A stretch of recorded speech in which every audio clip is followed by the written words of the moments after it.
மக்களவைத் தேர்தலில் திமுகவும் அதன் கூட்டணி கட்சிகளும் போட்டியிடும் தொகுதிகளை திமுக தலைவர் ஸ்டாலின் அறிவித்துள்ளார்.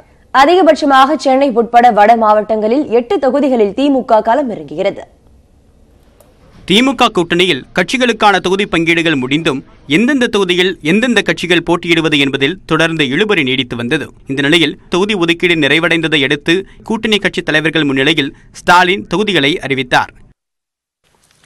திராவிட முன்னேற்றக் கழகம் சென்னை வடக்கு, சென்னை தெற்கு, மத்திய சென்னை, திருவரம்புதூர், காஞ்சிபுரம் தனி தொகுதி, அரக்கோணம், வேலூர், தருமபுரி, திருவண்ணாமலை, கள்ளக்குறிச்சி, சேலம், நீலகிரி தனி தொகுதி, பொள்ளாச்சி, திண்டுக்கல், கடலூர், மயிலாடுதுறை, தஞ்சாவூர், தூத்துக்குடி, தென்காசி தனி தொகுதி, திருநெல்வேலி ஆகிய 20 தொகுதிகளில் திராவிட முன்னேற்றக் கழகம் போட்டியிடுகிறது.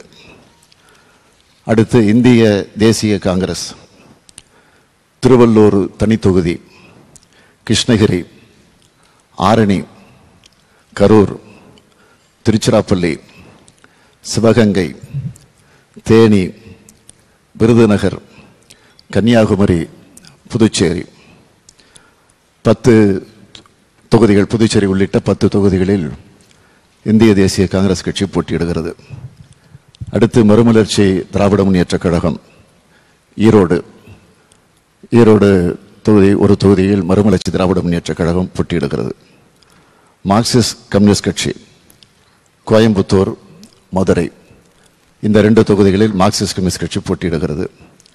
இந்திய கம்யூனிஸ்ட் கட்சி திருப்பூர், நாகப்பட்டினம் தனி தொகுதி, இந்த 2 தொகுதிகளில் இந்திய கம்யூனிஸ்ட் கட்சி போட்டியிடுகிறது.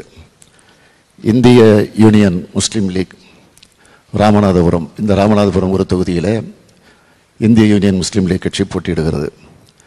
விடுதலை சிறுத்தைகள் கட்சி விழுப்புரம் தனி தொகுதி, சிதம்பரம் தனி தொகுதி, இந்த 2 தொகுதிகளில் விடுதலை சிறுத்தை கட்சிகள் போட்டியிடுகிறது. கொங்கு நாடு மக்கள் தேசிய கட்சி நாமக்கல், இந்த நாமக்கல் என்ற ஒரு தொகுதியில் கொங்கு நாடு மக்கள் தேசிய கட்சி போட்டியிடுகிறது. இந்திய ஜனநாயக கட்சி பெரம்பலூர், இந்த பெரம்பலூர் என்கிற ஒரு தொகுதியில் இந்திய ஜனநாயக கட்சி போட்டியிடுகிறது. தொடர்ந்து பேசிய மு க ஸ்டாலின் மக்களவைத் தேர்தலுக்கான 20 தொகுதிகள் மற்றும் 18 தொகுதி இடைத்தேர்தலில் போட்டியிடும் திமுக வேட்பாளர்கள் பட்டியல் வரும் 17ஆம் தேதி வெளியிடப்படும் என்று கூறினார். மேலும் 4 நாட்களுக்குள் திமுக தேர்தல் அறிக்கை வெளியிடப்படும் என்றும் மு க ஸ்டாலின் தெரிவித்தார்.